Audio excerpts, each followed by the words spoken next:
Olá, é um prazer estar com vocês aqui no dia 18 de setembro de 2017, no nosso chat de segunda-feira.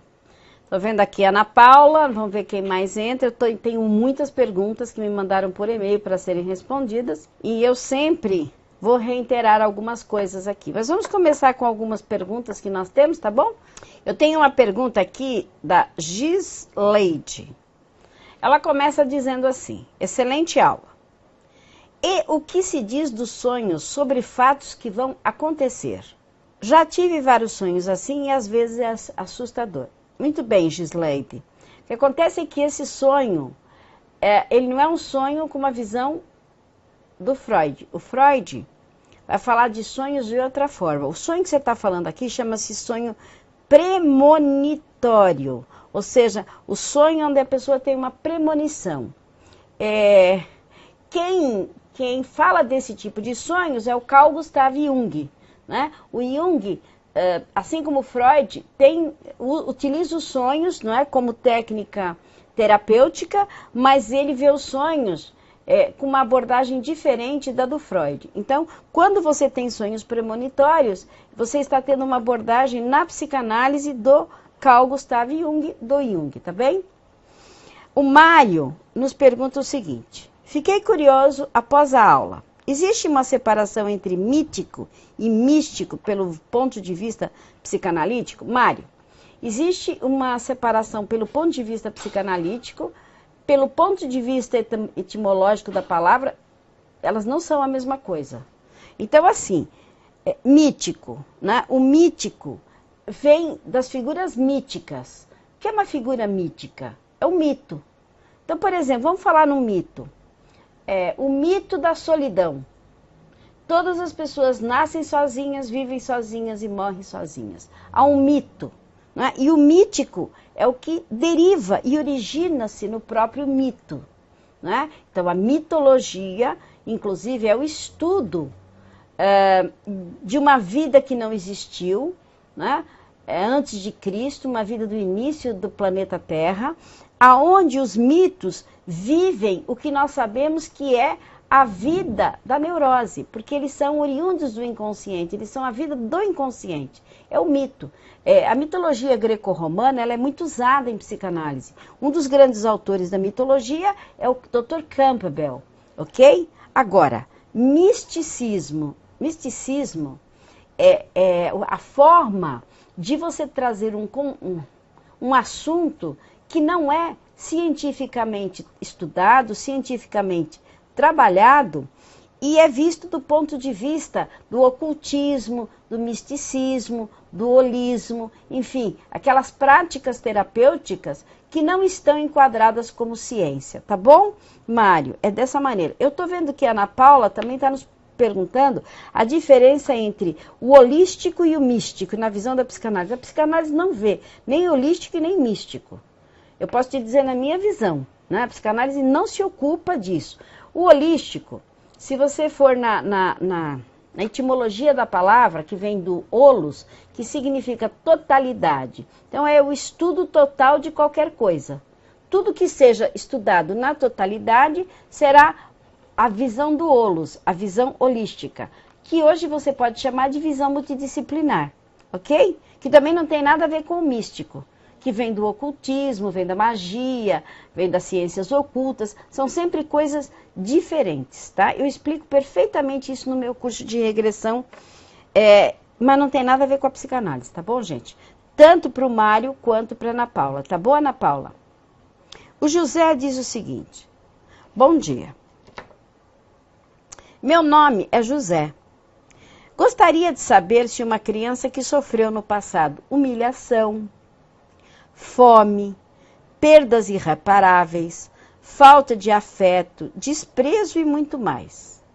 Hoje, aos 42 anos de idade, sofre de depressão que se tornou em pânico. Tem possibilidade de se livrar desses sofrimentos do passado e ter uma vida normal? Desde já agradeço por essa oportunidade e aguardo sua resposta. Olha, José, é temerário dizer que tem uma solução. Por quê? Porque do ponto de vista da psicanálise, uma pessoa precisa fazer aquilo que nós chamamos de diagnóstico. Né? Uma ficha anamnética, um diagnóstico, para que depois possa ser feito um prognóstico. A terapia psicanalítica tem como base trabalhar todos os conteúdos danosos da infância e que tem sintomas na fase adulta.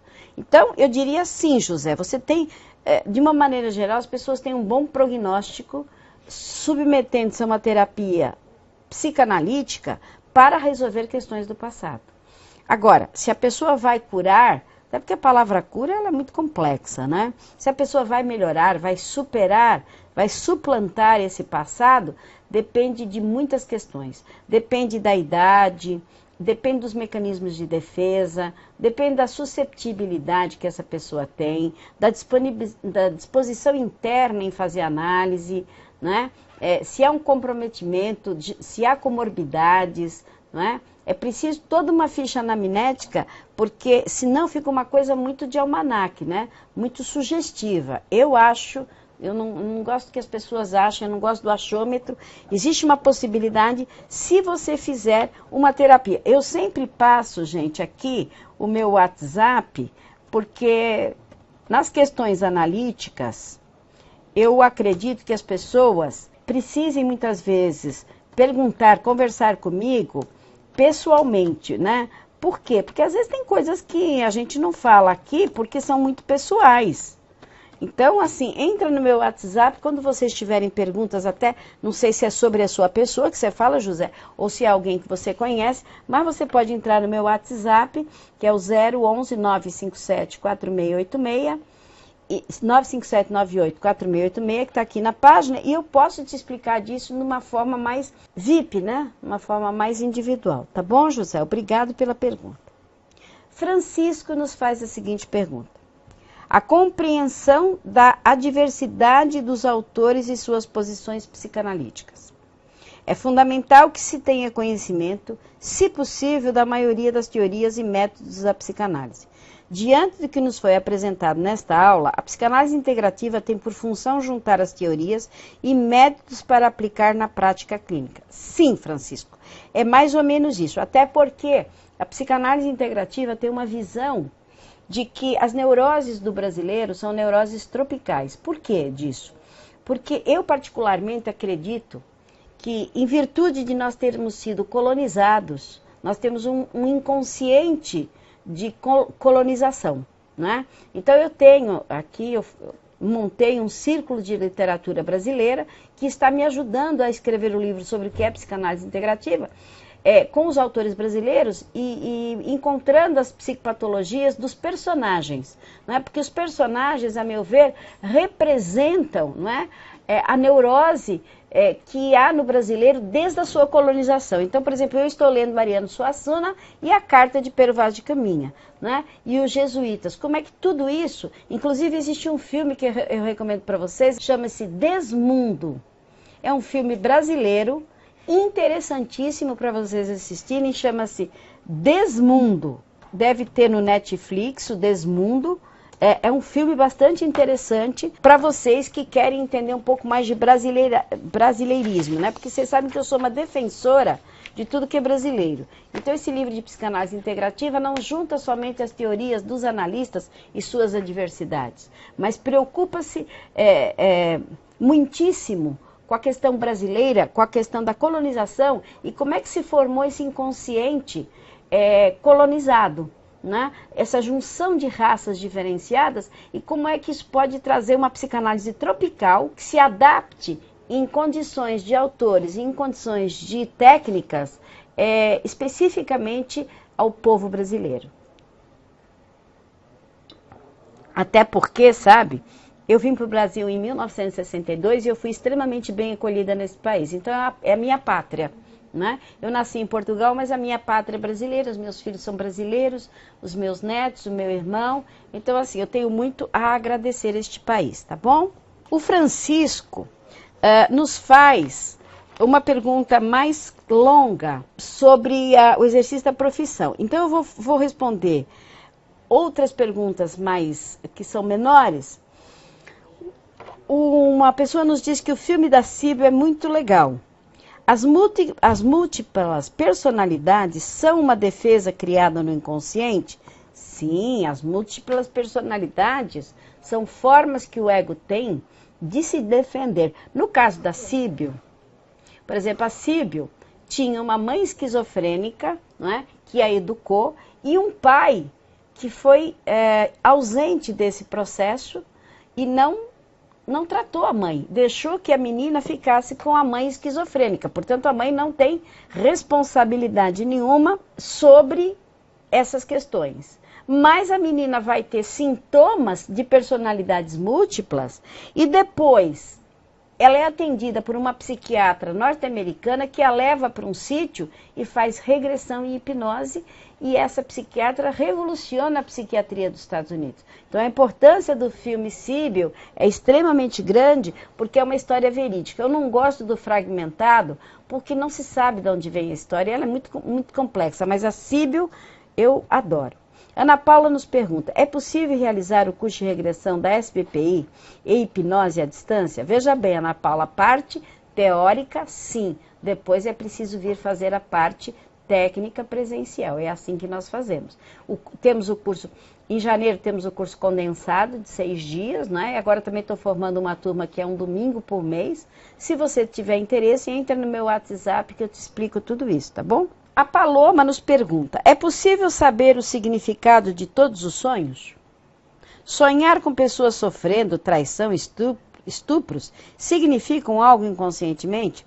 Olha, Paloma, tanto para o Freud quanto para o Jung, todos os sonhos têm um significado. Freud dizia que o sonho tem um conteúdo latente e um conteúdo manifesto. Agora, é preciso entender, Paloma, que não há um significado geral, né? Sonhei com dente, alguém vai morrer. Isso não existe em psicanálise. Cada pessoa, por exemplo, eu sonhei com dente, você sonhou com dente, a Ana que está ali sonhou com dente, a Dona Maria do Céu que está ali sonhou com dente. Para cada um de nós tem um significado diferente. Está dentro do contexto de cada ser humano. Então eles são usados na psicanálise pelo Freud de uma maneira brilhante, dentro do contexto da vida psíquica de cada pessoa. Os elementos que aparecem são iguais. Então todo mundo sonha com o dente, mas todas as pessoas têm uma vida diferente. Então o dente tem um significado diferente para cada pessoa dentro do seu contexto, tá bom, Paloma? Então é isso, Ana Paula, eu gostaria de saber se você entendeu o que eu quis dizer. É possível fazer sim, mas eu também reitero aqui que você entre no meu WhatsApp, no 957984686, eu tenho esse curso de forma presencial e de forma online, sabendo que a prática é sempre presencial. É impossível fazê-la pela internet, tá bom? O Francisco diz o seguinte: muito obrigada por nos proporcionar um contato com a psicanálise, algo desafiador. Tenho desejo de abrir uma clínica em psicanálise, porém, vendo a psicanálise integrativa, vejo que há uma ampliação necessária para exercer essa profissão. A minha pergunta é, quanto à garantia, após concluir o curso de 2 anos, de exercer a profissão em qualquer lugar do país, o que me garante? Querido Francisco, do ponto de vista legal, o que te garante é a própria legislação. A psicanálise é um curso livre que pode ser exercido por pessoas que tenham feito o curso em instituições que sigam as regras mínimas de 2 anos e tudo aquilo que nós apresentamos na SBPI. Isso é uma garantia que você tem pela lei. Agora, a garantia de fazer sucesso, isso depende do quão você vai estar bem analisado, do quanto você tem empenho, que eu acredito que você tenha, né? Agora, não há garantias na vida, a gente pode morrer amanhã, Francisco. O que existem são normas e leis e possibilidades, não é? Talvez a palavra garantia, mas eu recomendo você, se é que você me permite, consulte um advogado, né? Ele vai lhe dizer sobre jurisprudência, né, psicanalítica. Como é que isso funciona? Por exemplo, a nossa profissão já está no Código Brasileiro de Ocupações. Então é interessante, né, que você pergunte a outras pessoas, porque eu, Maria de Fátima, não sou a dona da verdade, não pretendo ser e certamente não sou. Tenho essas informações porque já estudei muita jurisprudência psicanalítica, apesar que a minha formação é em física, mas... E eu tenho aqui a pergunta da Silvia Mello. Ela diz que fiz um curso presencial de 150 horas e 150 horas de estágio e terapia de regressão há alguns anos e pretendo nesse momento iniciar um trabalho na área de terapia usando essa técnica. Gostaria de saber Bom, regulamentação de regressão não existe, é um curso livre também. Se posso usar o certificado do curso? Certamente que você pode, Silvia. Se a atividade é livre? É livre. Se devo reativar meu... Olha, eu não... No CRT eu já disse para vocês não usarem o SINT. O SINT tem mais de 110 processos em Brasília. Nós não usamos o SINT, não existe conselho de autorregulamentação de terapia holística, isso é tudo falso. Você quer usar um sindicato, você usa o Sinatem, Sindicato dos Terapeutas Naturistas do Estado de São Paulo. O Sinatem é um sindicato seríssimo que realmente regulamenta as terapias naturais e holísticas. Sinatem, Sindicato dos Terapeutas Naturistas do Estado de São Paulo. Procura no Google, procura na internet, vocês vão achar a página. O presidente é o Milton Alves, meu particular amigo. Sinatem. É sempre esse sindicato que vocês devem procurar, porque é um sindicato sério, é um sindicato ativo, um sindicato transparente, que pode estar ajudando vocês. Nosso chat está chegando ao final. Não se esqueçam do nosso congresso online, né? Nosso congresso da primavera. A Ana Paula está perguntando, não, Ana Paula, mas você, como o Sinatem serve o Brasil inteiro, você entra no site, fala com eles, porque eles te reconhecem enquanto terapeuta naturista, regressão, psicanálise, eles reconhecem porque eles estão diretamente ligados à SBPI. Tá bom, meu bem? Então, assim, lembrar que nós vamos ter o congresso online, né, no dia 25, está na página. Vamos ter um congresso esotérico, então aqui nós vamos ter um congresso, até vou colocar aqui, de esoterismo, no dia 30 de setembro, aqui em São Paulo. Quem quiser, também entra no WhatsApp da Fátima, e faz todas essas perguntas. O curso de psicanálise, o presencial, o regressão, hipnose, tudo isso vocês podem estar falando comigo, né? Que eu passo tudo isso para vocês. Gente, o nosso chat, será que alguém tem mais alguém no chat, além da Ana Paula? Como o chat vai ser repetido, vocês sabem que vocês podem mandar mensagens para o SBPI, né? @SBPI, e fazer todo tipo de perguntas, .org.br, que é o nosso e-mail, onde vocês podem fazer perguntas sobre todos os assuntos que foram falados aqui. Congressos online, presenciais, congresso de psicanálise de novembro, enfim. Vocês podem fazer todas essas perguntas, tanto pelo meu WhatsApp quanto por esse e-mail, ok? Obrigado pela presença de vocês e até segunda-feira que vem.